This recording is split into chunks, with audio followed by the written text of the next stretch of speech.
Islam, and greetings. Again, Princeanaelbey, Divine Prince of the Divine Theocracy and Supreme Grand Sheikh of the Moorish Science Temple of America through Temple Alhambra. This is the second part of the rest of the session. And again, you can have a picture of this which is suitable for framing. It is more relative to you than you know. When you order this, I will send with it the breakdown and the story behind this bronze that you see. Thank you. Now, where was I? Oh, yes, I had already finished that one. Check that. I was not finished. Here is the rest of the information, which goes to the video I did for my nephews. Where your origins are concerned, I was remiss in giving you this information also. In the fourth degree of Moorish science, it is exact. Its components are exact. And words mean what they mean. Where you are concerned, you are what is known as a human being. What I want you to do is I want you to get a pre-1967 unabridged Webster's Dictionary, because I'm sure the definition today has been changed. But what I'd like for you to do is you get that unabridged dictionary, and I want you to look up the word human being. I know you say those words or the words, plural. Check again. Check your dictionary. Remember, you're dealing with English, the most equivocal language in the world. Look up what the definition of a human being is.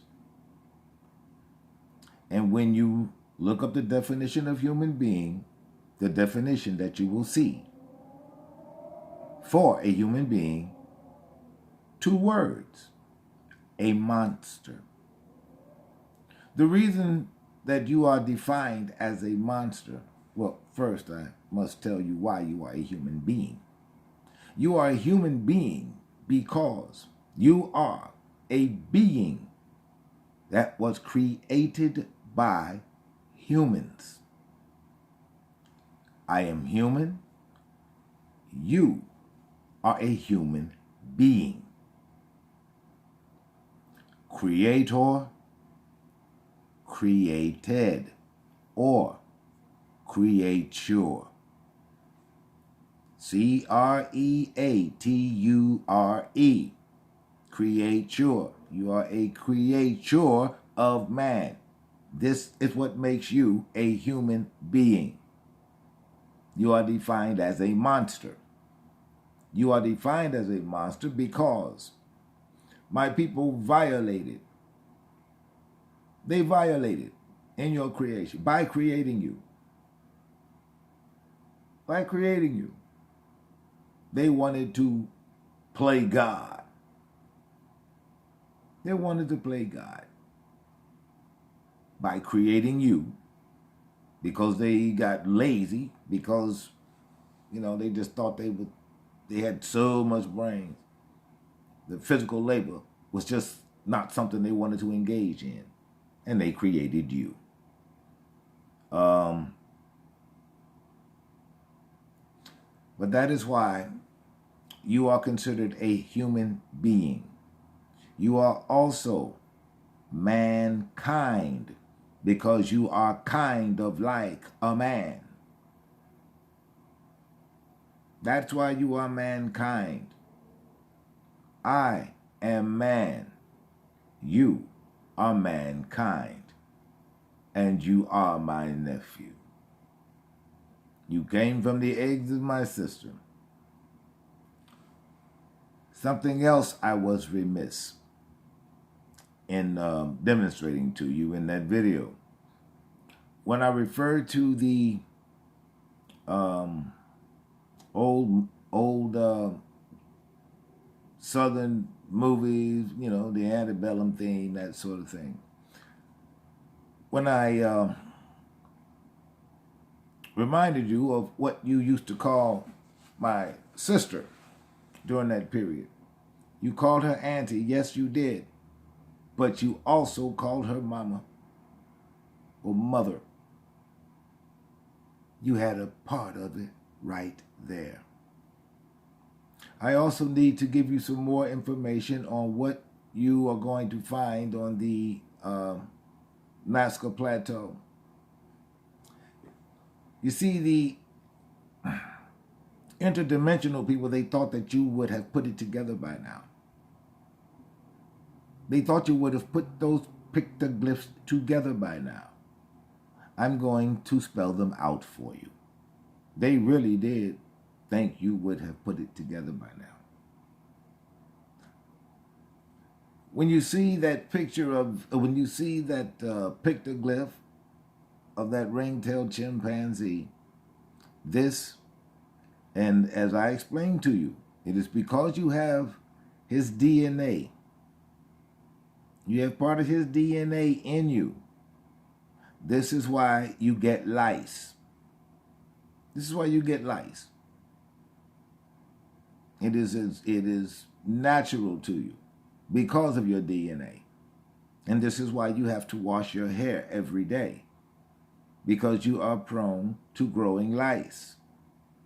During World War II, one of the biggest health hazards, which is why they established one of the big health hazards was lice infestation, which is why in POW camps everywhere, even here stateside, you had delousing stations to get the lice off of you when you haven't when you hadn't bathed or been near any water. You grow lice. It's in your DNA. And again, if your small, superior feeling minds will not allow you to understand that my people created the sciences and they were doing delicate eye surgery when you were still learning to stand upright for protracted periods of time in the caves of the Caucasus Mountains. And before then, because those sciences, they created the pig.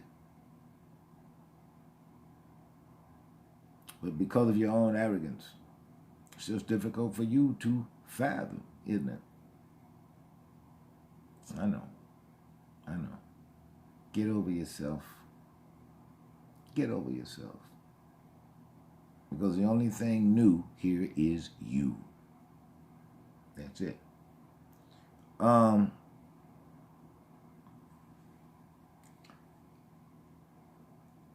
that is that. That is the rest of that session with my nephews and those elements of that discussion that I did not fully explain to you. And so, yeah, this is why there'll be a session called the rest of the session. Also, in my last video, I believe, and I was talking about my mom and my dad, those Moors. I started telling you about those energy companies that For some reason, they could find my mother when it was time to sign those oil leases. However, when it was time to pay her, somehow they just never could find her. They just never could find her. Well,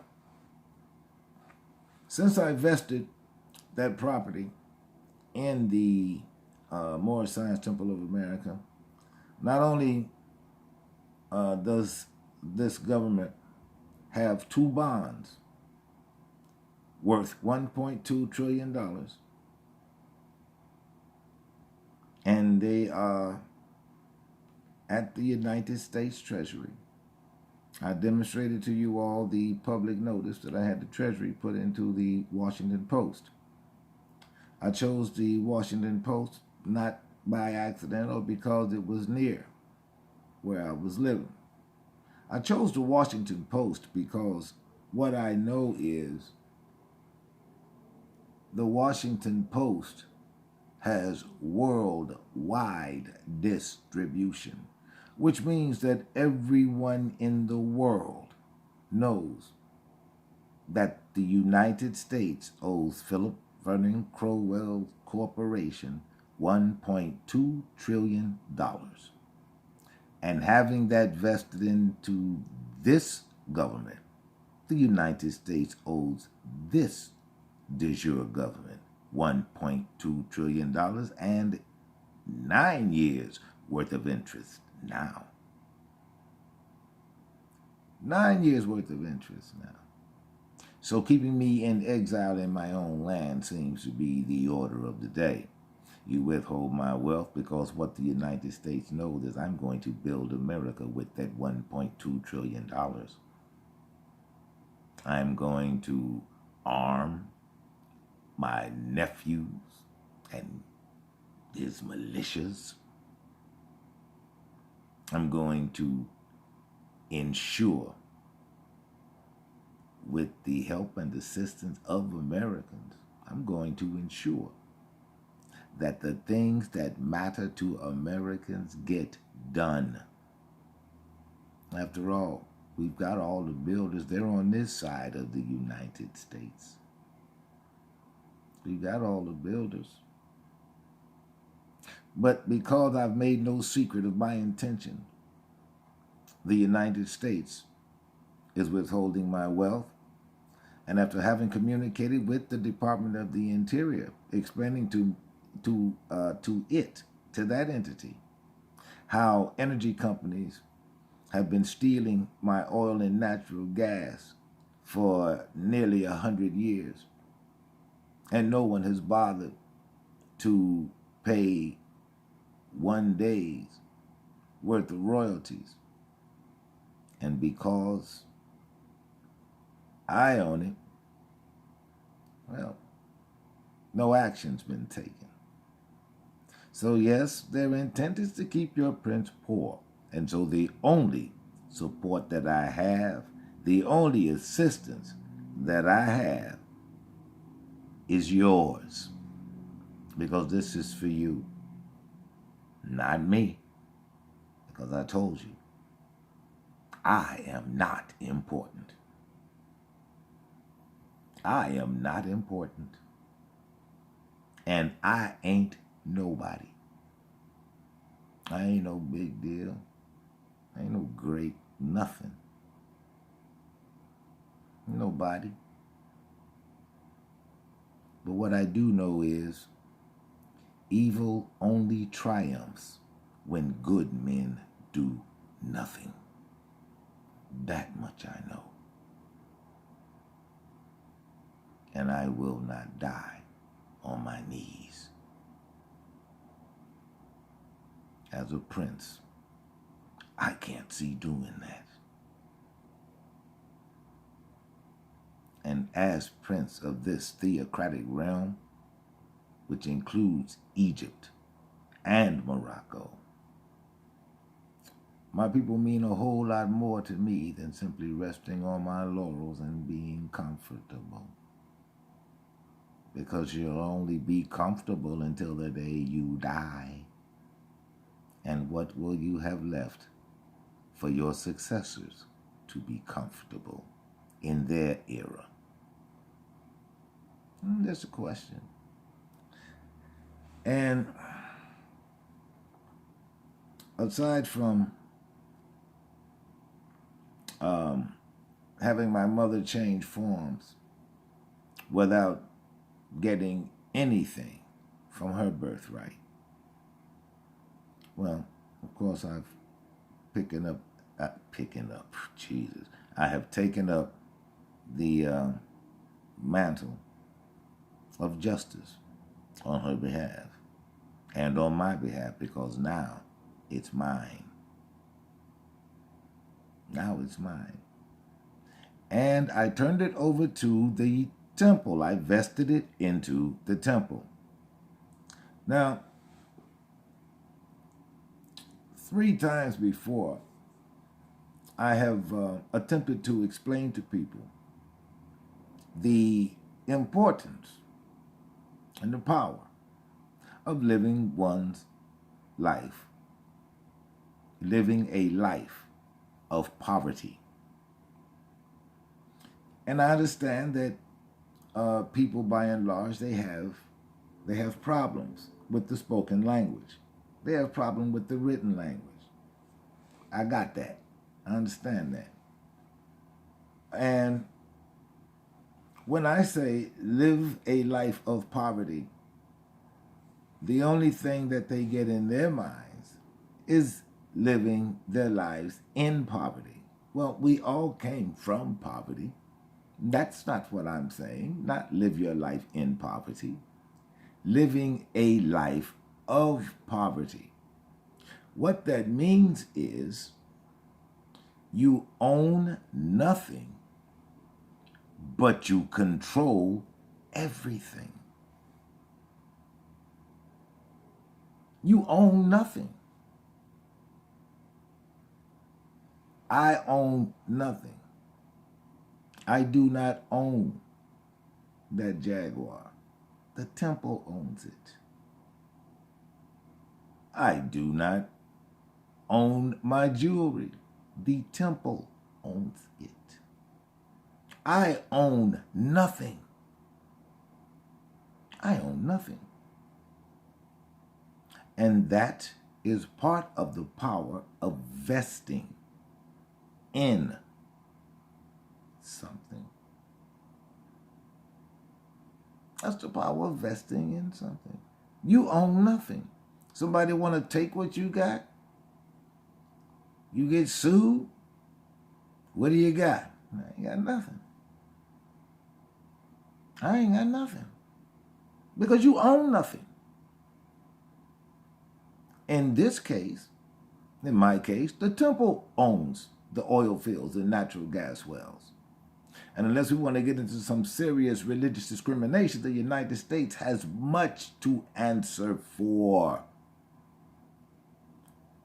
However, when one lives one's life of poverty, and remember, words mean what they mean. Now, the word of, that little monosyllabic 2-letter word means separate and apart from. You've got the you've got the Constitution of the United States, that bogus ass document. The word of means the United States is separate and apart from America. Words mean what they mean. Words mean what they mean. And living a life of poverty does not mean that you are living a life in poverty, of, separate and apart from. You own nothing, but you control everything. That is living a life of poverty. Doesn't mean you're poor. Just means you don't own anything. Your name's on nothing. You own nothing. You've got nothing. I own nothing. I've got nothing. I've got nothing. Temple Alhambra owns it all. Temple Alhambra owns it all. As a matter of fact, Temple Alhambra, because the United States had to, well, check that. The United States has the IRS, which is the bean counters for that corporation. And everything goes through the bean counters because they're the ones who pays the company's bills. I wrote a check for $9 million about a year or so ago, and I sent it to the Treasury. Now, from what I understand, the Treasury would kick it back to the IRS. The IRS, what it would have done was it would have located the bonds by the bond numbers that I put on them, and they would have seen what kind of bonds they were, and according to the bond owners, simply sign off on the $9 million, and the Treasury Department should have sent me a check for $9 million because I still have a lot of building to do. And so because though that $1.2 trillion now is belongs to the Moorish Science Temple of America, the United States is certainly going to have to devise ways to keep this government separated from what it owes this government. And in 2012, I would have accepted the United States Federal Reserve notes. Not anymore. The temple will now only accept gold. Gold, silver, and diamonds is all government will accept in the form of payment for the $1.2 trillion. Don't want your paper. But that is what living a life of poverty does for you. It keeps you out of harm's way. You want to walk around, I got this, I got that, I own this, I own that. One false step. Next thing you say, next thing you'll be saying is, yeah, I used to have one of those. Yeah, I used to be that.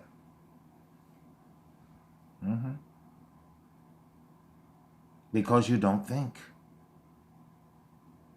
Sometimes, well, a good deal of the time, that little man, Sheikh Sharif Abdul Ali, he knew what he was talking about. I am grateful that my masters sat at his feet. And that, for the most part, I think I am caught up. And so far, I've had no response by anyone to my offer of helping the Asiatic Moors and amalgamated Moors create an industry. I've had no response to that. However, don't forget, if you want a copy of that print, it is $20, and you can get it through PayPal. Don't forget to like, share, subscribe, and again, until next session, I bid you peace.